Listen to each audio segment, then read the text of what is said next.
The apartment was perfect for Tokyo. Small, efficient, and close to the station. The rent was surprisingly reasonable. There was only one imperfection: a faint yellowish water stain on the bedroom ceiling, directly above the spot where my futon would lie.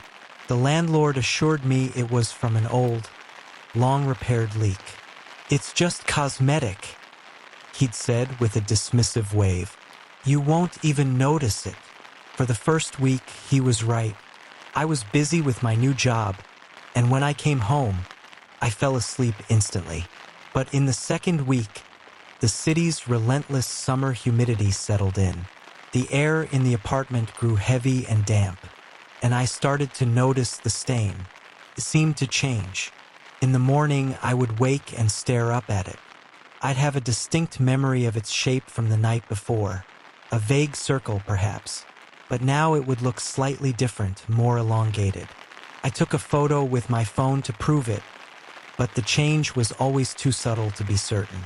I told myself it was just my tired mind playing tricks on me. Then I started to hear the dripping.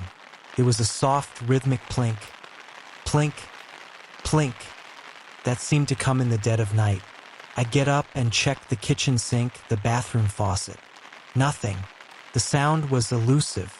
It only ever appeared when I was lying on my futon, staring into the darkness, staring at the ceiling. One morning, the stain was undeniably different. It was darker, a sick brownish color, and it had spread. Its shape was no longer a vague circle. It looked, impossibly, like a tangle of long, wet hair plastered against the ceiling. A chill, unrelated to the air conditioner, ran down my spine. That night, the dripping sound was louder. I lay perfectly still, my eyes wide open, tracing the dark, stringy lines of the stain. I felt a strange pressure in the room, the oppressive feeling of being watched. The next day, I bought the strongest dehumidifier I could find. It did nothing. The damp, cold spot in the bedroom remained.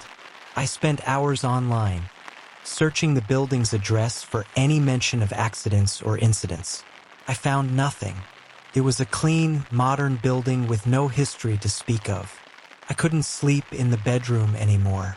I started sleeping on the small sofa in my living room. For a few nights, there was peace. No stain, no dripping. I had almost convinced myself it was all a product of stress and exhaustion. Last night, curiosity got the better of me. I had to look. I opened the bedroom door slowly. The room was cold and smelled of damp earth and stagnant water. I looked up. The stain had grown. It now covered a large portion of the ceiling. It was no longer just a tangle of hair.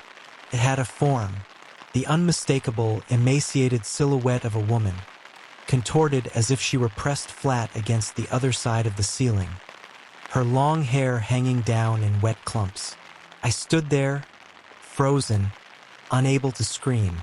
My gaze was fixed on the center of the shape, on the tangled mass of hair, and I watched as a single drop of liquid, thick and black as ink, slowly swelled and formed.